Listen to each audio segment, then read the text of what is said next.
Excellent, merci beaucoup, Maître Plogan. Alors, mesdames et messieurs, chers citoyens de Montréal-Nord, bonsoir et bienvenue à la séance du Conseil d'arrondissement de Montréal-Nord.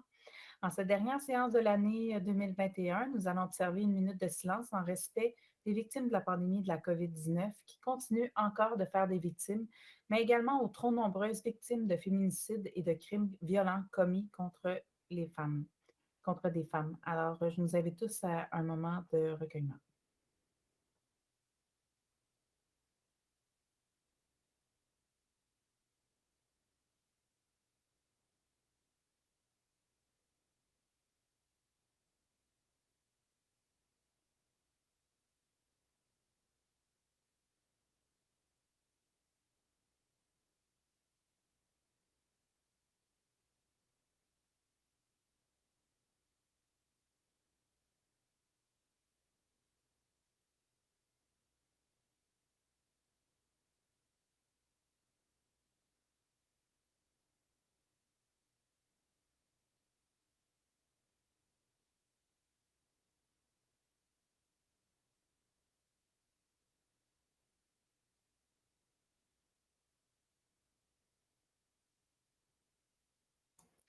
Alors, merci à tous. Donc, on va commencer tranquillement cette rencontre en présentant les personnes qui sont présentes ce soir pour cette séance du Conseil.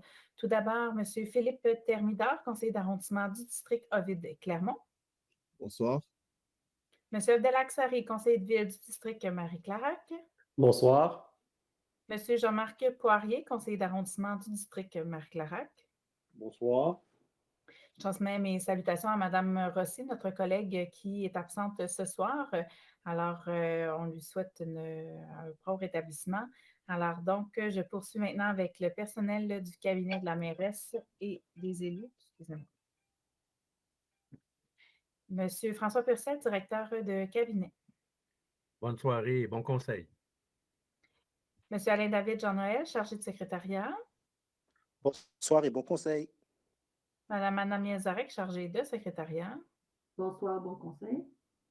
Maître Marc-Lérol Aplogan, greffier. Bonsoir, bon conseil. Anne-Sophie Bergeron, agente de recherche. Bonsoir. Madame Rachel Laperrière, directrice d'arrondissement. Bonsoir et bon conseil à tous. Monsieur Claudel Toussaint, directeur de la culture, des sports, des loisirs et du développement social. Bonsoir. Monsieur Jérôme Vaillancourt, directeur de l'aménagement urbain et des services aux entreprises. Bonsoir. Madame Karine Haddad, directrice de la performance du greffe et des services administratifs. Bonsoir et bon conseil. Monsieur Maxime Sauveur, directeur des travaux publics. Bonsoir et bon conseil. Xavier Hox, chef de division relations avec les citoyens et communication par intérim. Bonsoir et bon conseil. Merci. Nous avons également la présence de M. Patrick Lavallée, inspecteur du poste de quartier du service de police de la Ville de Montréal, poste de quartier 39. Bonsoir tout le monde, bon conseil. Merci beaucoup. Alors donc, monsieur Aplogan, nous allons commencer avec le point 10.01. Si vous permettez, Madame la mairesse, nous avons reçu la recommandation de laisser le dossier 5005 sur la table du conseil. Le dossier 5005 est relatif à la création, à l'autorisation de création d'un poste temporaire. Donc, je souhaiterais vous proposer d'adopter l'ordre du jour modifié en conséquence. Je propose l'ordre du jour tel que modifié. J'appuie. Merci beaucoup. Donc, proposé par M. Sari, appuyé par M. Poirier. On passe donc au 10.02, mot de la mairesse et des élus. Alors donc, nous aimerions débuter cette séance, dernière séance de l'année, en vous souhaitant à toutes et à tous d'excellentes fêtes remplies de paix et d'amour. Nous savons que Montréal-Nord est un endroit spécial, une communauté qui s'entraide et se soutient dans les bons moments comme dans les moments les plus difficiles. C'est dans cet état d'esprit que nous célébrons ensemble cette période de réjouissance et de repos. Je vous invite donc à vous unir dans le respect des normes de santé publique, bien entendu, qui, cette année, s'annoncent plus généreuses. Profitons-en pour retisser des liens que la pandémie aurait pu briser. Profitons-en aussi pour partager en famille et entre amis tout l'amour et la bonté dont nous savons capables.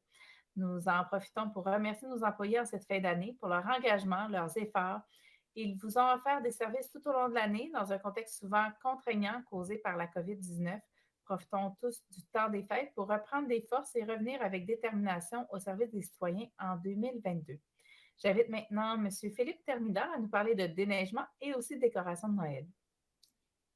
Nous avons eu droit à notre première opération de chargement de la neige qui a débuté le 6 décembre dernier. Nous tenons à remercier nos employés Col Bleu qui ont fait un excellent travail de ramassage, de déblaiement et d'entretien des rues pour faciliter le déplacement autant que possible à travers l'arrondissement. Bravo à tous. En fin de semaine dernière, nous avons eu aussi des épisodes de vent violent et de verglas qui ont causé beaucoup de dommages. Des branches ont été cassées et même notre beau sapin de Noël que nous venions d'installer au parc Pilon s'est effondré. Noël rime avec décoration. Afin de bien vous mettre dans l'ambiance, nous tenons à souligner l'excellent travail des employés de l'arrondissement qui ont fait un effort particulier cette année pour embellir Montréal-Nord et nous mettre dans l'esprit des fêtes. Pensons à la rue de Charleroi qui est vraiment jolie, aux deux immenses sapins près de la mairie et sur Henri Bourassa, et surtout aux très appréciées boîtes aux lettres du Père Noël, de la mairie et de la MCC. C'est une véritable joie de constater à quel point nous avons des employés compétents et motivés. Encore bravo. Merci, Madame la maire.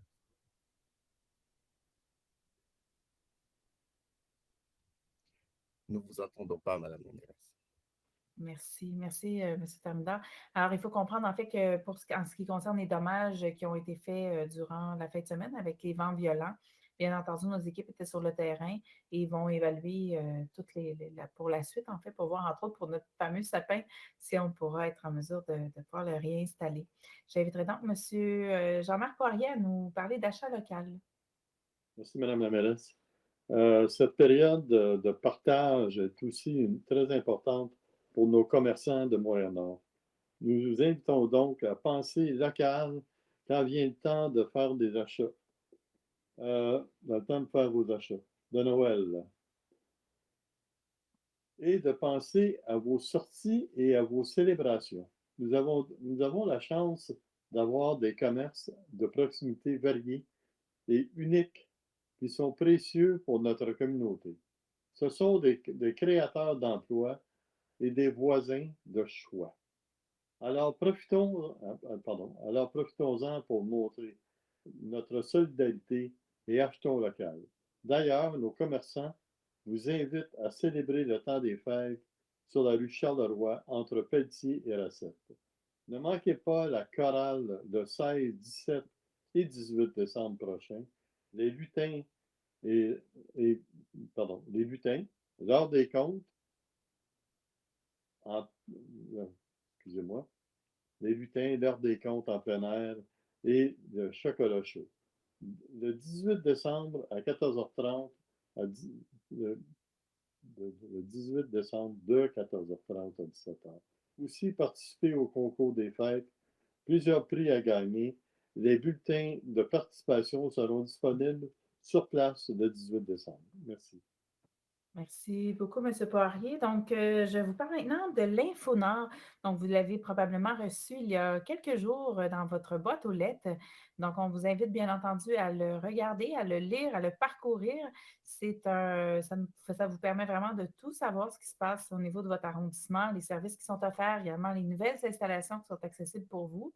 Au verso, vous découvrirez la programmation complète hiver-printemps 2022 en culture, loisirs et sport pour bouger, apprendre ou se divertir. Inscrivez-vous ou inscrivez vos enfants à l'une ou l'autre des 120 activités.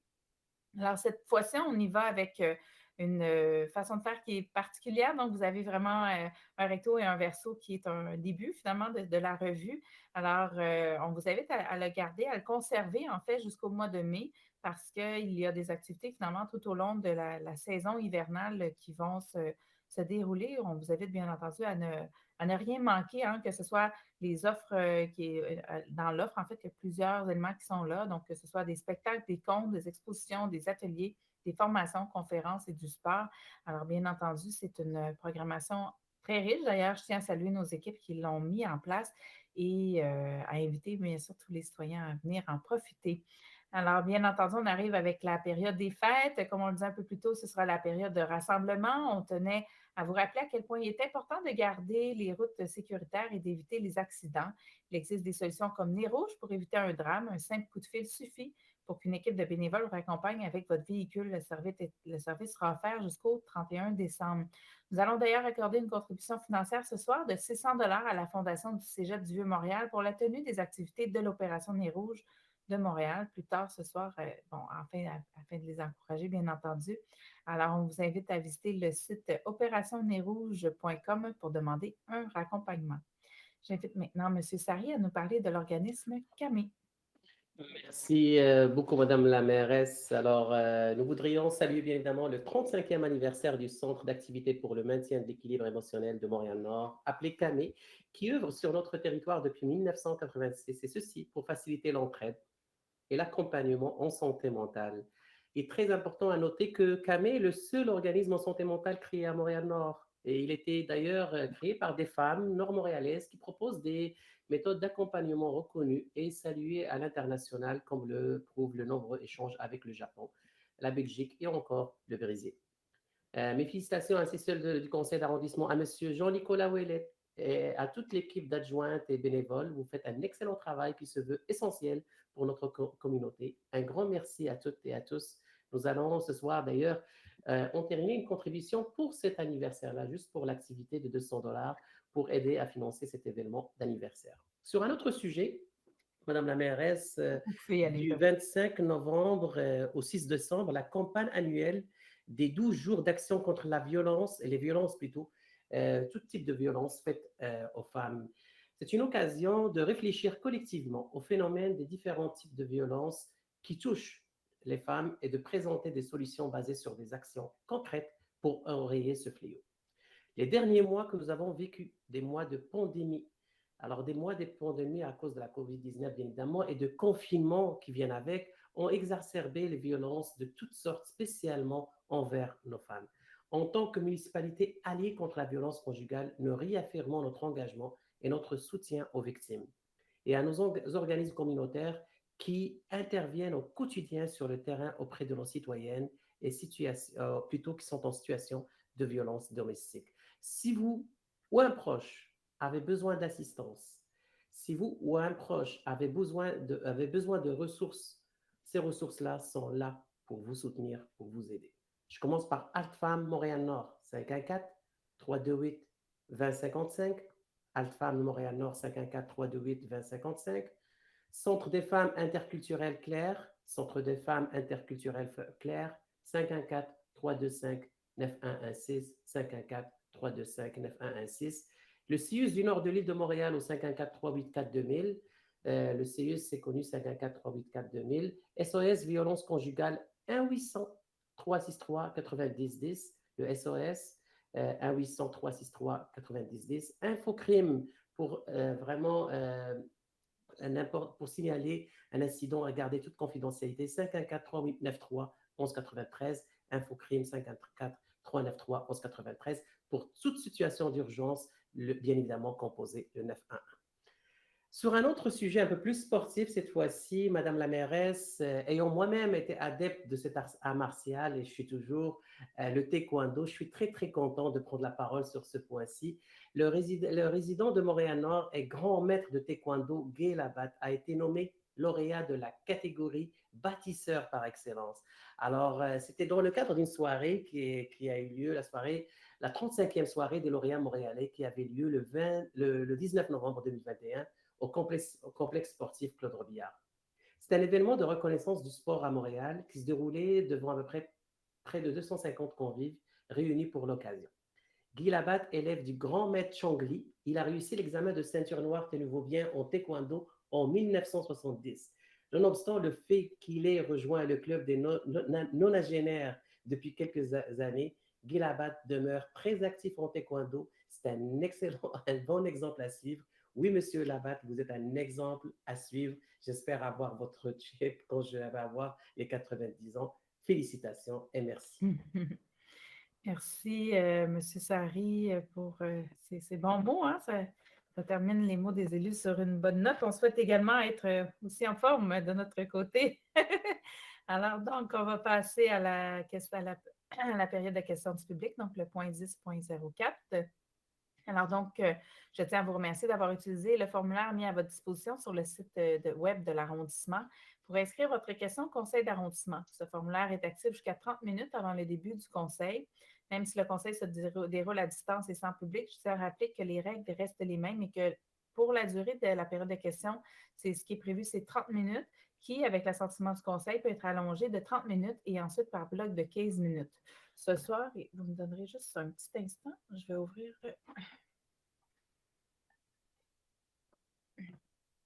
Donc, nous avons reçu 7 questions ce soir. Alors, donc, nous aurons la possibilité de pouvoir toutes les prendre. Donc, si j'ai bien compris, ce sera Mme Bergeron qui va nommer, en fait, qui va lire la question. C'est bien ça? Oui, Madame la mairesse. Excellent. Donc, on peut y aller avec la première question. Donc, M. Francis Beauregard. Oui. Alors, Monsieur, en fait, Beauregard mentionne que ça concerne les adresses suivantes, donc le 3900 et 3918 boulevard Henri Bourassa-Est à Montréal-Nord. Et ça va comme suit. Le CCU a rendu un avis défavorable relativement à la demande de modification du PIA pour le projet du 3900 et 3918 boulevard Henri Bourassa-Est à Montréal-Nord, notamment parce que, de leur avis, l'ajout d'un modèle différent de fenêtres sur l'avenue London ne contribue plus à assurer une harmonie architecturale des façades. Le fabricant d'acier et les ingénieurs au dossier ont recommandé des ajustements au projet une fois les travaux amorcés afin de respecter une exigence structurale supplémentaire pour l'ajout de contreventements sur l'élévation, notamment dans la cage d'escalier. Le rôle des contreventements étant de premier ordre pour le bâtiment, ils reprennent les charges latérales engendrées par le vent et par un éventuel séisme afin de les transférer aux fondations, ce qui est requis de réduire légèrement les fenêtres de la cage d'escalier car il arrivait en conflit avec les contreventements. Est-ce que le conseil d'arrondissement compte également prioriser l'aspect esthétique à l'aspect normatif requis par le code, de même que l'aspect sécuritaire du projet, lequel est appuyé par un avis professionnel d'ingénieur? Alors, merci beaucoup à M. Beauregard pour la question. M. Vaillancourt, est-ce que vous avez comme directeur de l'aménagement urbain, est-ce que vous avez une réponse à donner pour M. Beauregard? D'abord, M. Beauregard, je comprends l'essence de votre question, effectivement. Puis, je voulais aussi dire, je pense au nom des membres du conseil d'arrondissement, là, que tous les membres du conseil ont pris connaissance là, de vos représentations, de votre correspondance écrite, parce que vous avez écrit, en fait, ou vos représentants ont écrit au nom du promoteur. Puis, pour l'arrondissement, évidemment, on parle d'enjeux esthétiques, mais là, pour nous, c'est la sécurité des citoyens, évidemment, qui est une priorité. La sécurité des citoyens, c'est au cœur de la réglementation. Tous les règlements, on le fait dans tous les cas, puis en urbanisme encore plus. Donc, évidemment, c'est autant les occupants du bâtiment, de l'immeuble, par la réglementation d'urbanisme, on gère cet aspect-là, mais aussi ceux des citoyens qui vivent autour ou à proximité des bâtiments. Puis, évidemment, on comprend que la forme et l'architecture du bâtiment a un lien, évidemment, avec l'impact sur la sécurité des occupants du bâtiment, mais aussi des citoyens qui vivent à proximité. C'est pour ça que parfois, c'est un ensemble, c'est une cohérence de facteurs réglementaires ou d'éléments réglementaires qui peuvent avoir un impact sur votre projet. Dans ce cas-ci, je pense que chaque règlement a une raison d'être. C'est pour ça qu'on a le règlement sur les PIA, mais aussi le règlement de zonage.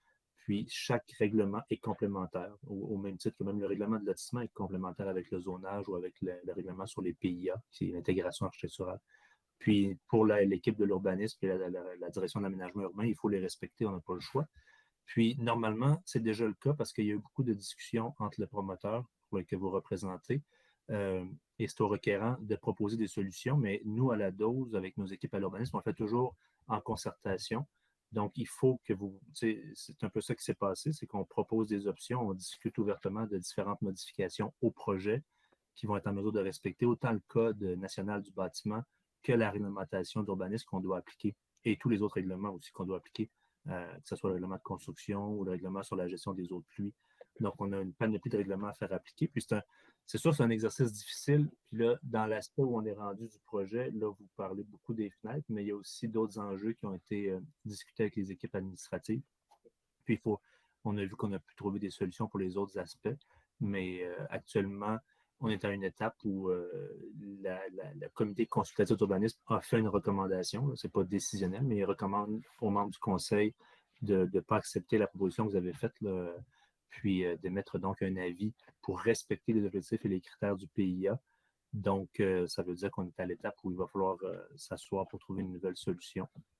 Ce que je peux ajouter aussi en conclusion, c'est que, c'est ça, j'ai pas mal couvert tous les aspects de la question, je pense, Mme la mairesse. Excellent. Bien, merci beaucoup, M. Vaillancourt.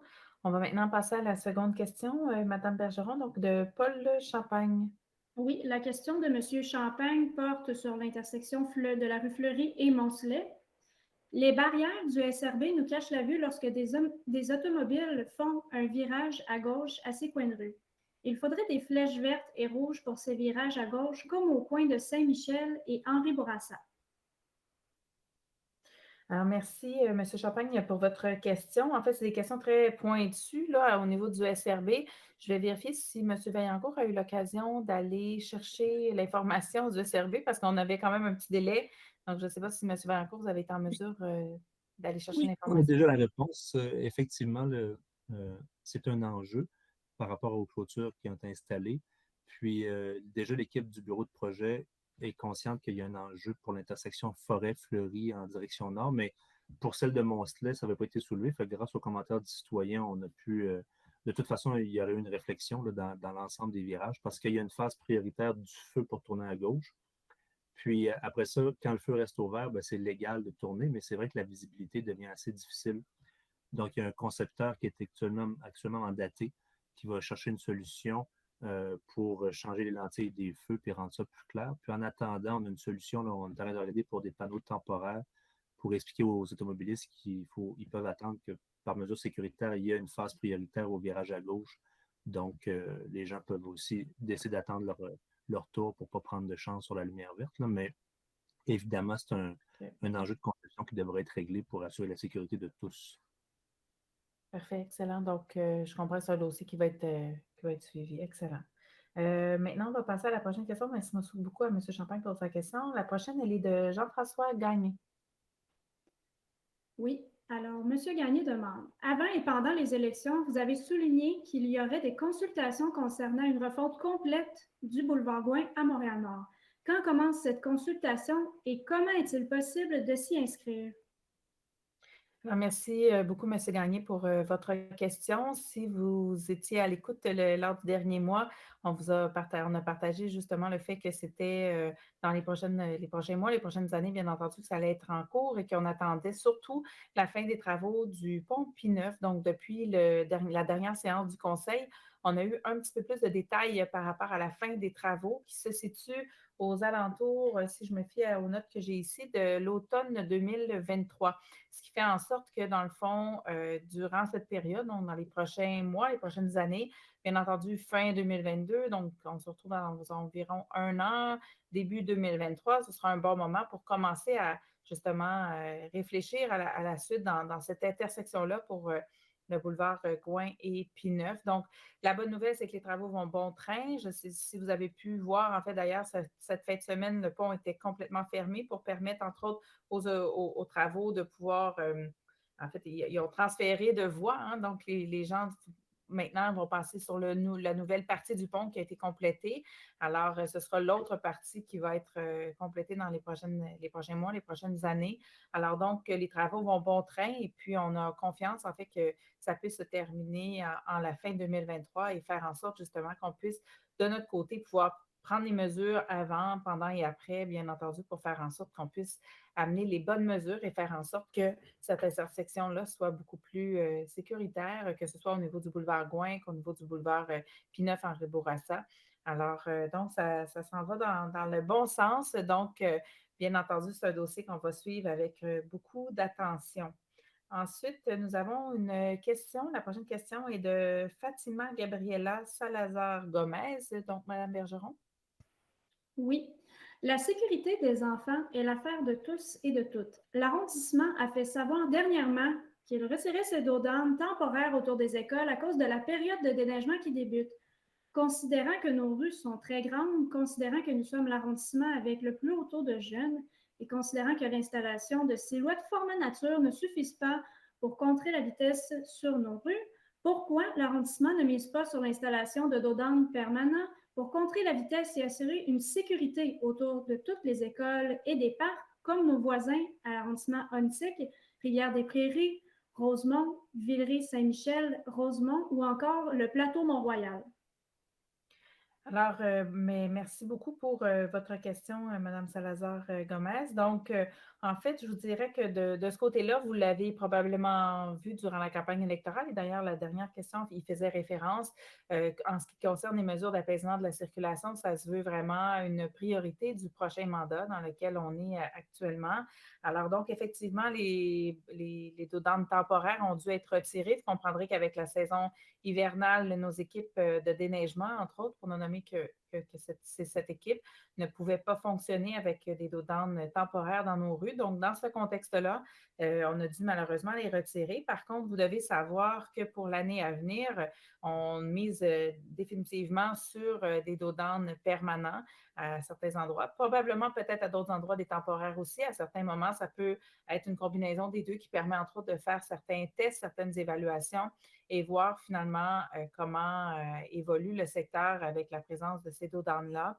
C'est un changement de paradigme pour Montréal-Nord, vous le savez. Il n'y avait pas de dos d'âne jusqu'à cet été, donc on est en train d'implanter toutes ces mesures et nos équipes s'y attardent. D'ailleurs, ce soir, vous verrez la création, entre autres, de différents postes qui vont permettre, entre autres, d'ajouter des ressources au niveau de l'équipe mobilité à l'arrondissement. Alors, c'est tout en concordance et en cohérence avec nos priorités électorales, nos engagements que nous avons pris auprès des Nord-Montréalais. Donc, ce sera dans les prochains jours, en fait, au début d'année, certainement, que nous allons pouvoir annoncer les rues qui auront des dos d'âne permanents pour l'année 2022, voilà. Mais ce sera un plan sur plusieurs années qui va se dérouler à Montréal-Nord. Donc, en espérant que ça réponde à votre question. Alors, on va poursuivre avec, et je vous remercie encore pour votre question, on va poursuivre avec une question de Mme Pamela Rose. Oui. Avec l'addition de 2 autres immeubles de logement au coin de P9 et industriel, il y a un besoin criant d'avoir des parcs à côté. Madame Rose mentionne un parc familial, donc un espace pour enfants et un terrain de pétanque du côté est. Et du côté ouest, on a besoin d'un terrain de mini-soccer pour les adolescents. Quand allons-nous avoir des parcs au coin de P9 et industriel? Alors, merci beaucoup, Madame Rose, pour votre question. En fait, on avait eu l'occasion d'en discuter ensemble lorsque je suis allée vous rencontrer avec M. Sari lors de la campagne électorale. Effectivement, le dossier est toujours en cours en ce qui concerne l'acquisition de cet espace. Je vais demander à M. Vaillancourt de vous donner plus d'informations techniques concernant cet espace qui est en cours d'acquisition. Oui, c'est ça, on est en cours d'action, en fait. Grâce au soutien technique et financier de la Ville de Montréal, on est en voie de faire une expropriation pour le terrain.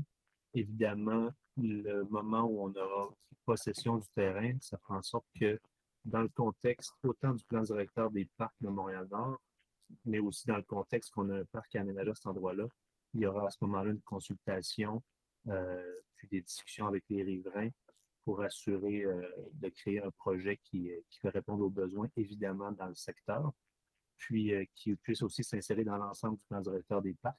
Donc, la conceptualisation va arriver après.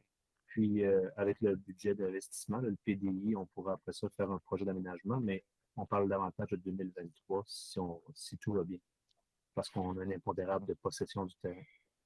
C'est ça, mais donc. C'est une nouvelle, quand même, ça avance. C'est ça, c'est ça. Donc, ça avance. Donc, il y a des étapes qui sont franchies, c'est ce que je comprends, M. Vaillancourt, dans le dossier, mais il y a d'autres étapes à franchir pour, entre autres, d'autres espaces qui sont approximatifs, entre autres, et donc, on souhaite pouvoir y installer un parc dans ce secteur, assurément, le plus tôt sera le mieux. Alors, donc, bien entendu, je vous invite à suivre, entre autres, tous les travaux qui vont être effectué au courant de l'année 2022. En ce qui concerne le plan directeur des parcs, il y aura une vaste consultation qui sera menée par nos équipes auprès de la population, justement pour pouvoir écouter les Nord-Montréalais, pouvoir savoir davantage ce qu'ils souhaitent avoir dans leur parc et ce nouveau parc qui sera créé éventuellement en fera certainement partie. Alors donc, merci encore pour votre question. J'arrive maintenant à la dernière question de M. Giuseppe Rossiano. Oui, la question de monsieur concerne la reconfiguration de la rue Montjoly et de l'avenue du Parc-Georges, incluant l'inversion de la rue Parc-Georges entre la rue Industrielle et Montjoly. En premier lieu, je remercie M. Vaillancourt pour sa réponse lors de la séance du Conseil du 22 novembre 2021. J'ai une question suivie car je crois toujours que ce changement causera un embouteillage sur Montjoly puisque la circulation de 5 rues sera dirigée vers Montjoly en plus que les résidents de Parc-Georges entre Fleury et Montjoly seront défavorisés sans autre option que de tourner à droite sur Montjoly. Avec l'inversion de la rue Parc-Georges, a-t-il été pris en compte que tous les résidents de ce secteur, spécifiquement 5 rues, n'auront d'autre choix que d'utiliser Lausanne pour accéder à Industriel, en plus de rendre presque impossible un virage à gauche sur Industriel via Lausanne, compte tenu du gros volume de circulation venant de Saint-Michel à une rue de là? Alors, donc, merci beaucoup, M. Rossiano, pour votre question. Alors, vous verrez, en fait, ce soir, dans les points de décision, en fait, qu'on va finalement mettre la rue Montjoly à sens unique. Ce sera la seule rue pour laquelle il y aura un changement à cette phase-ci. Alors, vous comprendrez, et on l'explique bien souvent, que lorsqu'on fait des changements dans un secteur, sur un sens de rue ou sur des stationnements ou autres, ça a vraiment tout un effet sur l'environnement autour. Donc, ce qu'on souhaitait faire, c'est pouvoir mettre la rue Montjoly en sens unique. Cet élément semble faire consensus. On a fait une large consultation. D'ailleurs, vous êtes bien au courant, mais nos services ont eu l'occasion de vous parler à de nombreuses reprises. Et d'ailleurs, dans cette optique-là, on veut vraiment prendre le temps de bien faire les choses par phase, dans le fond. Alors, il y aura donc la rue Montjoly qui sera mise à sens unique et par la suite, on va refaire des analyses, revoir qu'est-ce qu'il y en est et pouvoir analyser finalement, savoir si la rue Parc-Georges doit aussi être mise à l'autre sens, donc comme il avait été proposé aux citoyens. Alors donc, on va y aller étape par étape pour voir où est-ce que ça en est et pouvoir analyser ça en cours de route. Alors, j'espère que ça répond à votre question et ce soir, vous verrez de toute façon dans les prises de décision, la décision finale pour ce soir, en fait, concernant ce secteur et pour cette première phase. Et dans le fond, pour la suite, ce sera une étape à la fois, comme on dit. Alors donc, dans ce contexte-là, c'est ce qui met fin à la période de questions des citoyens. Alors donc, M. Aplogan, et d'ailleurs, je tiens à remercier Mme Bergeron pour la lecture des questions des citoyens, c'est fort apprécié. Donc, on va poursuivre l'ordre du jour du Conseil avec le point 10.04 à 10.06. Madame la mairesse, il vous est demandé d'adopter le procès-verbal de la séance ordinaire du Conseil d'arrondissement du 22 novembre dernier à 19h et le procès-verbal de la séance extraordinaire qui s'est tenue le même jour à 19h30. Vous pouvez poursuivre jusqu'à 10.06, M. Aplogan. 10.05, déposer aux archives le procès-verbal de la réunion du comité consultatif d'urbanisme tenue le 17 août 2021. 10.06, déposer aux archives le procès-verbal de la réunion du comité consultatif d'urbanisme tenue le 23 novembre 2021. Je propose. J'appuie. Alors, donc, c'est proposé par M. Sarret, appuyé par M. Thermidor. Voilà. Alors, maintenant, pour le point suivant, en fait, le 10.07, c'est appuyé de mon collègue Abdelak Sari que je dépose la déclaration des intérêts pécuniaires des conseillers d'arrondissement. Alors, donc, M. Aplogan, vous pourrez me prendre comme proposeur et M. Sari comme appuyant. On poursuit donc avec le 12.01. 12.01. Appuyer le projet de rénovation du terrain extérieur de l'école Lister Pearson de la commission scolaire English Montréal afin qu'elle puisse bénéficier de l'aide financière du ministère de l'Éducation et de l'Enseignement supérieur et du gouvernement du Canada dans le cadre du programme de soutien aux infrastructures sportives et récréatives scolaires et d'enseignement supérieur. Je Propose. propose. J'appuie. Excusez, Alors, donc, j'appuie. c'est proposé par M. Thermidor, appuyé par M. Sari. J'appelle maintenant les 2001 à 2003. 2001. Octroyé à Castor et Paulus au montant maximal de 139 999,31 $, taxes incluses, un contrat de service pour la réalisation de l'aménagement paysager du projet pilote du biblioconteneur au parc Le Carignan. 2002.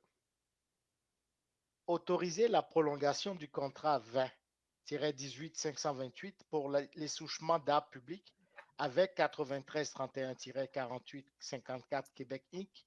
pour un montant de 136 245,37 $, taxes incluses, pour la durée de 12 mois, à compter du 1er janvier 2022 au 31 décembre 2022, tel que précisé dans l'article 15.02 du contrat avec les mêmes termes et conditions. 2003. Autoriser la prolongation du contrat 19-17-399 avec Navada Limité pour un montant de 97 675,61 $, taxes incluses, pour les activités d'entretien mécanique de 2 arénas et la patinoire bleu-blanc-rouge pour une période de 12 mois à partir du 1er janvier 2022 au 31 décembre 2022, et ce, conformément aux termes et conditions du contrat. Je propose. Philippe Thermidor, j'appuie. Alors, c'est proposé par M. Poirier, appuyé par M. Thermidor. Donc, on va poursuivre avec les items 2004 à 2006. 2004. Accorder des contributions financières totalisant la somme de 122 810 $ pour l'année 2022 aux organismes suivants: 50 630 $ au Club de natation de Montréal-Nord, 27 630 $ au Club de soccer de Montréal-Nord, 17 790 $ au Club de gymnastique Gymkhana de Montréal-Nord, 12 360 $ au Club de basketball de Montréal-Nord et 14 400 $ au baseball mineur de Montréal-Nord, et approuver les projets de convention à intervenir. 2005. Accorder une contribution financière de 50 001 $ à la table de quartier de Montréal-Nord pour le financement du projet Plan d'aménagement du Nord-Est, agent de mobilisation, qui s'inscrit dans la démarche de revitalisation urbaine intégrée du secteur nord-est de l'arrondissement, et approuver le projet de convention à intervenir. 2006. Accorder une contribution financière de 27 000 $ à la Corporation de développement économique communautaire, la CEDEC de Montréal-Nord, pour la réalisation d'une étude de positionnement économique pour les rues de Charleroi, Moncelet et Fleury à Montréal-Nord, et approuver le projet de convention à intervenir. Propose. J'appuie. Alors, donc, c'est proposé par M. Sari, appuyé par M. Thermidor. J'appelle les items 2007 à 2008. 2007. Accorder une contribution financière de 12 000 $ au Centre des Jeunes L'Escale pour la réalisation du projet Brigade Neige pour la période du 13 décembre 2021 au 31 mars 2022, et approuver le projet de convention à intervenir. 2008. Entériner une contribution financière de 350 $ au Centre d'activité pour le maintien de l'équilibre émotionnel de Montréal-Nord pour l'événement 35e anniversaire de fondation de Camé, qui s'est déroulé le 7 décembre 2021 à la salle de réception Le Classique. Je propose. J'appuie. Alors, proposé par M. Thermidor, appuyé par M. Sari. J'appelle maintenant les items 2009 à 2010. 2009. Accorder une contribution financière de 500 $ à la Fondation Beaulieu-Blondin pour la tenue de l'activité Noël des aînés le 15 décembre 2021 en collaboration avec le poste de quartier 39 du SPVM, et ce, à même le budget discrétionnaire des élus pour l'année financière 2021. 2010. Approuver le projet de convention modifié avec Concertation Petite Enfance Famille de Montréal-Nord pour le soutien du poste de coordination. Je propose. J'appuie. Et je déclare l'intérêt au point 20.09. Parfait. Donc, M. Sari propose, M. Thermidor appuie, M. Poirier déclare intérêt au 20-09. Alors, donc, le 20-11 à 20-13. 2011, approuver le projet d'addenda modifiant la convention intervenue en mai 2021 avec la table de quartier de Montréal-Nord dans le cadre du projet Plan d'aménagement du Nord-Est. 2012, accorder une contribution financière de 300 au club d'âge d'or Pompéi masculin pour le soutenir dans ses activités auprès des aînés et ce, à même le budget discrétionnaire des élus. 20.13, accorder une contribution financière de 300 au club du Bel Âge Saint-Antoine-Marie Claret pour le soutenir dans ses activités annuelles et ce, à même le budget discrétionnaire des élus. Je propose. J'appuie. Proposé par M. Poirier, appuyé par M. Thermidor. J'appelle donc maintenant les items 20-14 à 20-16. 2014. Accorder une contribution financière de 6 000 à divers organismes communautaires, soit 1 000 au Centre communautaire Anour, 1 000 au Centre communautaire multiethnique, 1 000 à Mission Bon Accueil, 1 000 aux Fourchettes de l'Espoir, 1 000 à Panier Futé et 1 000 au Carrefour des retraités pour les services offerts en aide alimentaire aux personnes dans le besoin sur le territoire de Montréal-Nord depuis le début de la pandémie de la COVID-19. 2015. Accorder une contribution de 2 000 à l'organisme Amour en Action pour les services offerts aux personnes en situation d'itinérance sur le territoire de Montréal-Nord depuis le début de la pandémie de la COVID-19 et ce, à même le budget discrétionnaire des élus. 2016. Accorder une contribution financière de 1 000 au Centre d'activité de Montréal-Nord pour le maintien de l'équilibre émotionnel, CAME, pour les services offerts aux personnes en détresse psychologique ou en santé mentale depuis le début de la pandémie de la COVID-19 et ce, à même le budget discrétionnaire des élus. Je propose. J'appuie. Alors, donc, c'est proposé par M. Sari, appuyé par M. Thermidor, M. Et je Poirier. déclare l'intérêt au point 20.14. M. Poirier déclare intérêt au 20.14. Donc, vous verrez que ce sont des sommes importantes qu'on donne à nos organismes, en fait, qui ont fait énormément durant la dernière année. On le sait qu'avec la COVID-19, tous nos organismes, que ce soit au niveau alimentaire ou au niveau de l'aide, justement, que ce soit psychologique ou autre, est venu vraiment faire, ces organismes ont fait une grande différence auprès de notre population. Alors donc, en cette fin d'année, comme au courant de l'année, en fait, habituellement, on a plusieurs activités et cette année, encore une fois, comme l'année passée, on s'est retrouvé avec certaines sommes résiduelles dans notre fonds. Donc, justement par le fait qu'il y a eu peu d'activités au courant de l'année. Donc, c'est ce qui fait en sorte qu'on a choisi, les élus, de remettre ces sommes à des organismes qui ont fait une énorme différence au courant de cette année et qui peuvent, bien entendu, dépenser cette somme-là à bon escient pour aider notre population. Alors donc, on va poursuivre avec le 2017 et 2018. 2017. Accorder une contribution financière de 500 à l'organisme Les Chevaliers de Colomb de Montréal-Nord pour le projet d'aide aux gens dans le besoin et ce, à même le budget discrétionnaire des élus. 2018. Accorder une contribution financière de 400 à Saint-Michel Vie sans frontières pour la poursuite des activités pour les familles, les aînés et les personnes à mobilité réduite et ce, à même le budget discrétionnaire des élus. Je propose. J'appuie. Alors, proposé par M. Poirier, appuyé par M. Sari. Donc, on va poursuivre avec le 2019 et 2020. 2019. Accorder une contribution financière de 600 à la Fondation du Cégep du Vieux-Montréal pour la tenue des activités de l'opération Nez Rouge de Montréal qui aura lieu du 1er au 31 décembre 2021 et ce, à même le budget discrétionnaire des élus. 2020. Entériner une contribution financière de 300 aux résidences du confort pour permettre aux résidents de célébrer le temps des fêtes lors d'un souper spectacle de Noël qui a lieu le 10 décembre 2021 et ce, à même le budget discrétionnaire des élus. Je propose. J'appuie. Donc, proposé par M. Thermidor, appuyé par M. Sarré. J'invite maintenant le point 2021 à 2023. 2021.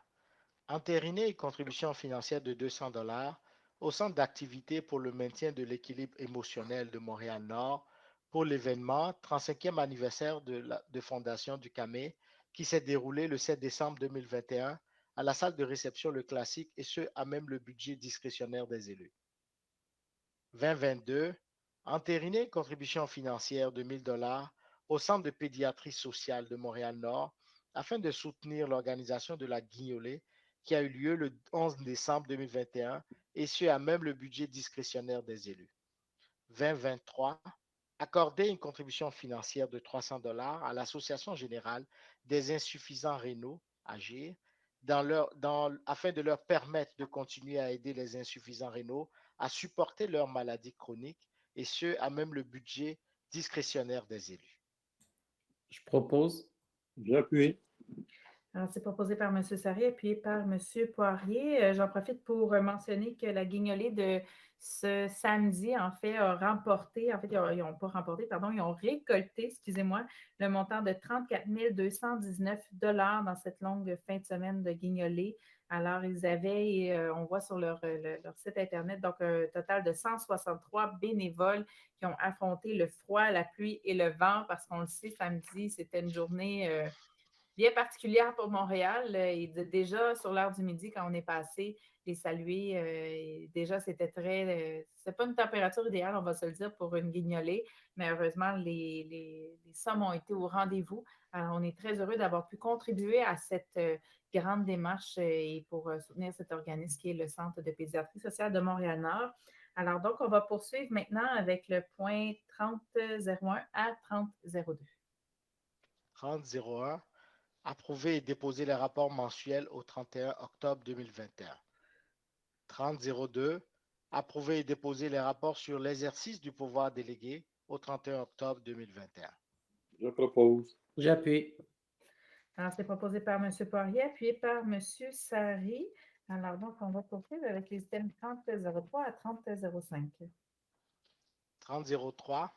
Autoriser une dépense de 116 597,87 $, taxes incluses, auprès de Lafarge Canada Inc.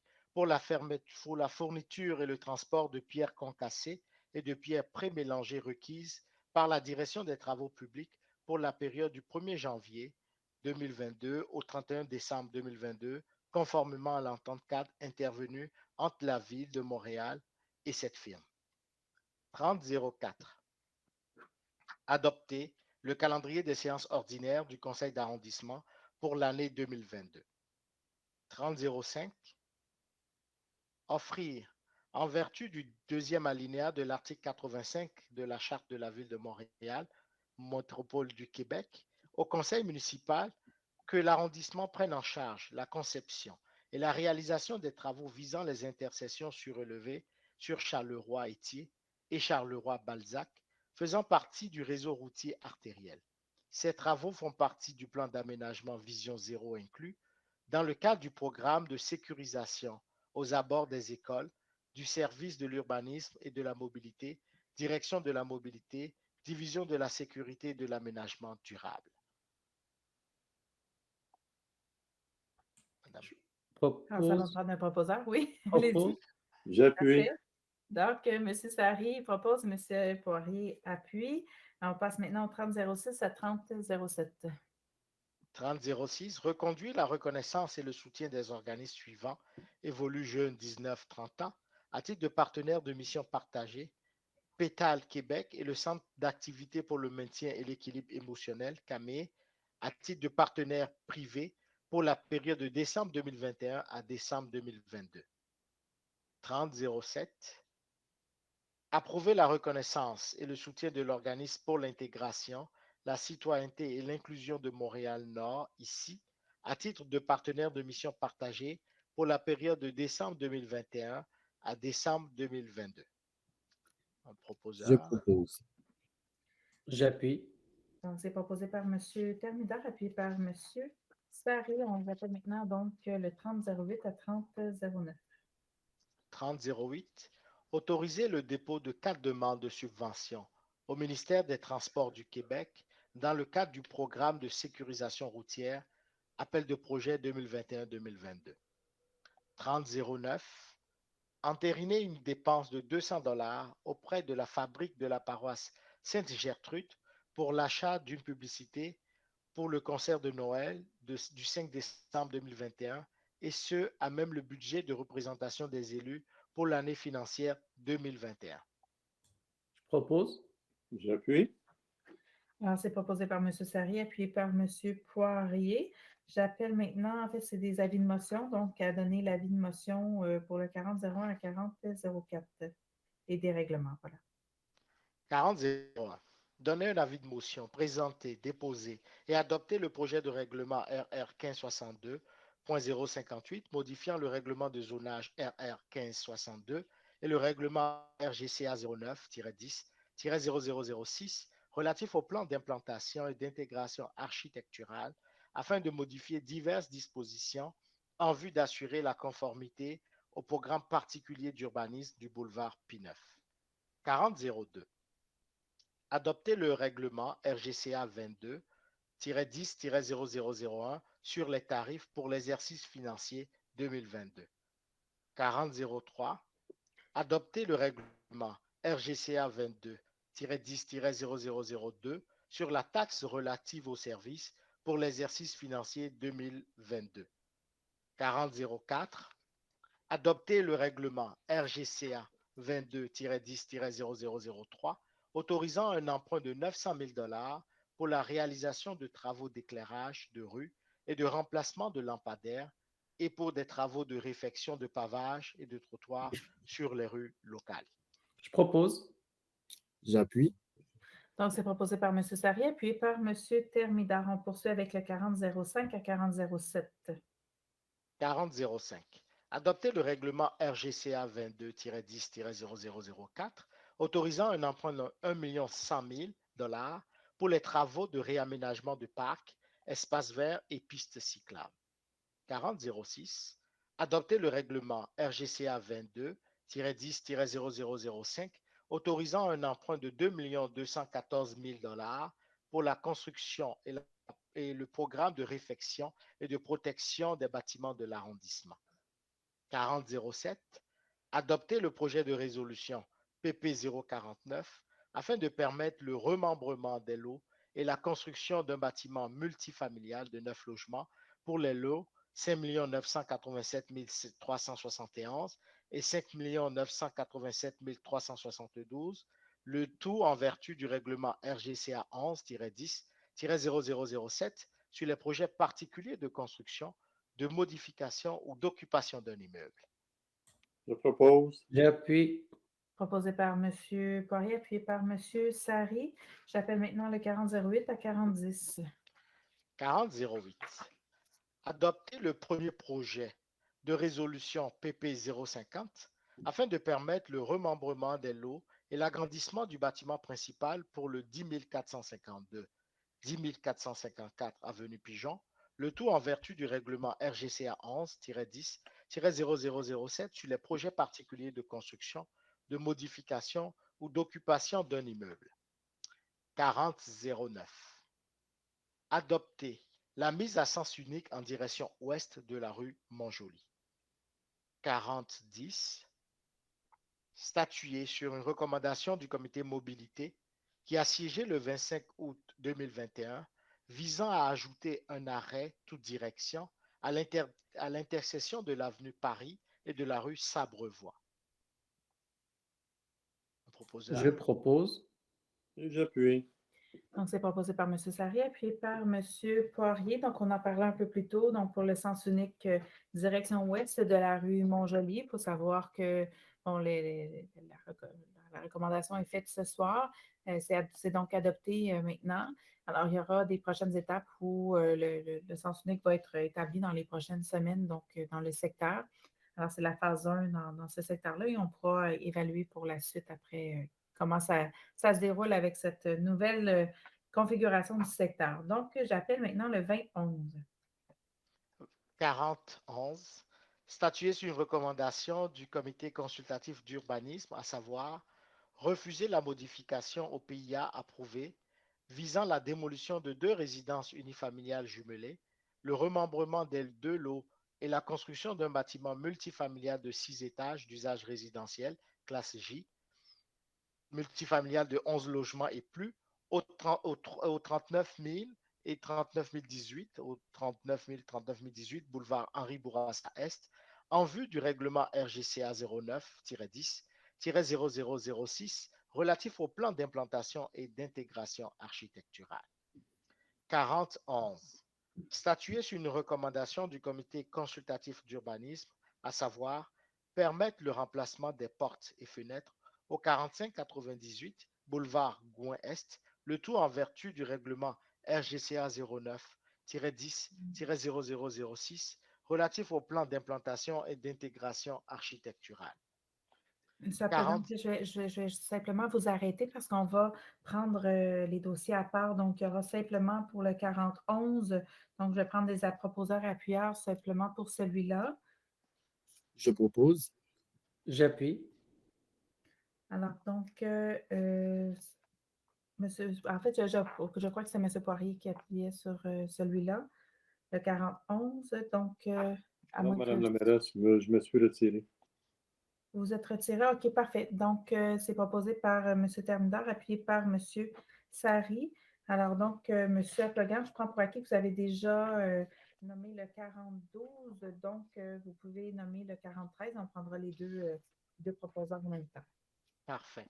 Donc, pour poursuivre, 4013, statuer sur une recommandation du comité consultatif d'urbanisme, à savoir refuser la modification du règlement de zonage RR 1562 visant à autoriser l'usage du lieu de culte dans la zone I-10-225. Alors, donc, pour un proposeur pour le 42 et 4013. J'appuie. Parfait. Donc, c'est proposé par M. Poirier, appuyé par M. Thermidor. J'appelle donc le 5001 à 5002. 5001. Autoriser la création d'un poste temporaire d'inspecteur, d'inspectrice, circulation et stationnement à la direction de l'aménagement urbain et des services aux entreprises pour la période du 1er janvier au 31 décembre 2022. 5002. Autoriser la création d'un poste temporaire d'agente technique, circulation et stationnement mobilité à la direction de l'aménagement urbain et des services aux entreprises pour la période du 31 janvier au 3 septembre 2022. Je propose. J'appuie. Donc, proposé par M. Poirier, appuyé par M. Sari.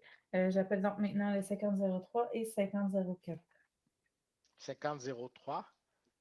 Autoriser la création d'un poste permanent de conseiller en ressources humaines en contrepartie de l'abolition du poste permanent d'agent conseil en ressources humaines à la division des ressources humaines de la direction des services administratifs et ce, à compter du 26 février 2022. 5004.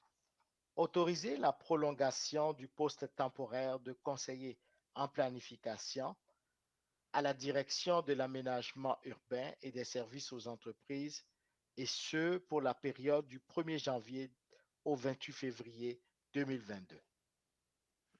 Je propose. J'appuie. J'appuie. Donc, c'est proposé par M. Poirier. Je vais prendre le premier, donc M. Thermidor, pas de chicane. Donc, puis cette résolution. Alors, donc, le 5005, comme on l'a dit un peu plus tôt, et on le laissait, on le retirait séance tenante, compte tenu du fait qu'il manquait des informations. Alors, on va pouvoir poursuivre avec le 5101. 5101. Demander au ministre de la Justice de désigner les officiers compétents à célébrer des mariages et unions civiles pour l'arrondissement de Montréal-Nord. Je propose. J'appuie. Bon, alors M. Sari propose, M. Thermidor appuie. Alors, donc, c'est ce qui met fin à la séance du Conseil de ce soir. Alors donc, si vous pouvez avancer le PowerPoint. Donc voilà, donc quelques activités culturelles. Donc vous les voyez à l'écran, des expositions à la Maison culturelle, Bibliothèque Henri Bourassa et à la Maison culturelle aussi. Ensuite, un spectacle, La Fée des Étoiles a perdu le Nord, théâtre pour garderie, histoire et chansons avec Twin Flames, atelier et conférence pour adultes, Qigong, voilà. Atelier pour les jeunes, donc il y en a plusieurs, là, que ce soit des ateliers d'écriture, prêt à rester seul, la guerre avertie. Alors, on vous invite à regarder le montréal.ca/MTL Nord et, bien entendu, comme je l'ai dit en d'entrée de jeu lors du début de la séance, l'Info Nord de Montréal-Nord que vous avez reçu dans les derniers jours pour pouvoir avoir toutes les informations et la façon de s'inscrire à ces activités. On peut passer à la prochaine page. Donc, les activités de sport et de loisirs. Donc, le patin libre aux arénas Roland et Fleury. Plusieurs types de plages horaires sont offerts dans nos deux arénas pour tous, enfants accompagnés ou adultes seulement. Et la baignade libre est toujours à la piscine Henri Bourassa et Calixa-la-Vallée.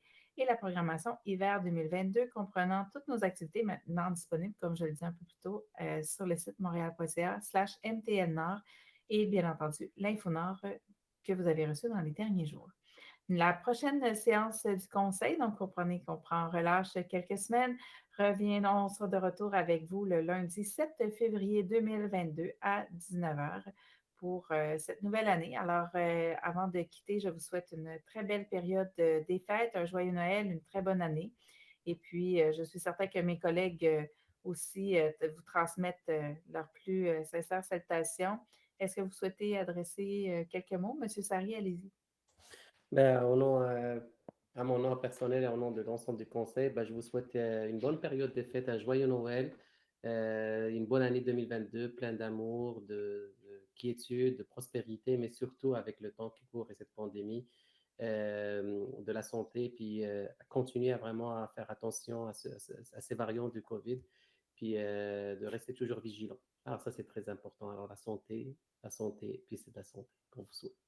Merci, M. Sari. M. Thermidor? Je souhaite un joyeux Noël et une très belle année 2022 à toutes les citoyennes et tous les citoyens de Montréal-Nord sous le signe de la paix, la joie et la santé. Bonne année 2022. Merci beaucoup, M. Poirier. Alors, on vous souhaite un joyeux Noël, bonne année. Je vous souhaite de bien vous reposer pendant le temps des fêtes. C'est un temps pour ça. Célébrer en famille et soyez toujours prudents. La COVID n'est pas bien loin de nous. Donc, reposez-vous, amusez-vous et passez. Je vous souhaite une année en santé pour 2022 aussi. Merci. Merci beaucoup, M. Poirier. Je suis certaine que ma collègue, Mme Rossi, vous transmet également ses plus sincères salutations et ses vœux pour Noël et le Nouvel An et à mon nom personnel. Donc, je vous souhaite également, comme mes collègues l'ont dit, une très belle période des fêtes pour vous reposer, en profiter avec vos familles respectives et faire en sorte qu'on puisse, pendant un instant, oublier un petit peu tout ce qui s'est passé dans les derniers mois, les dernières années qui ont été très difficiles un peu pour tout le monde, n'est-ce pas? Alors donc, je vous souhaite à tous une très bonne année 2022. Comme M. Sarri le disait, santé, santé, santé, hein, c'est la priorité, surtout dans les temps qui courent. Avec tout ce qui se passe, on se doit d'être en santé pour pouvoir continuer de profiter de la vie, continuer de profiter de tout.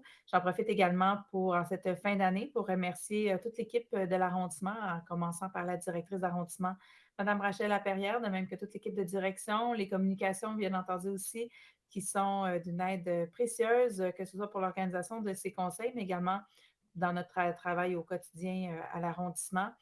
Bien entendu, il y a également des félicitations, des remerciements très chaleureux à donner à notre équipe au cabinet, François Purcell, Anna, Alain David.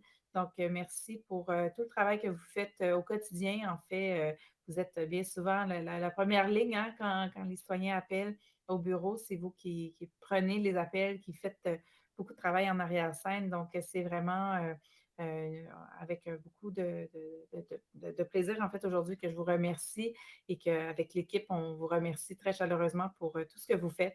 Alors, merci à tous et surtout, profitez-en bien. Il nous reste que quelques jours avant la période des fêtes. Alors, soyez prudents et puis au plaisir de se retrouver l'an prochain, donc le 7 février 2022. Alors, merci beaucoup et puis bonne soirée à tous.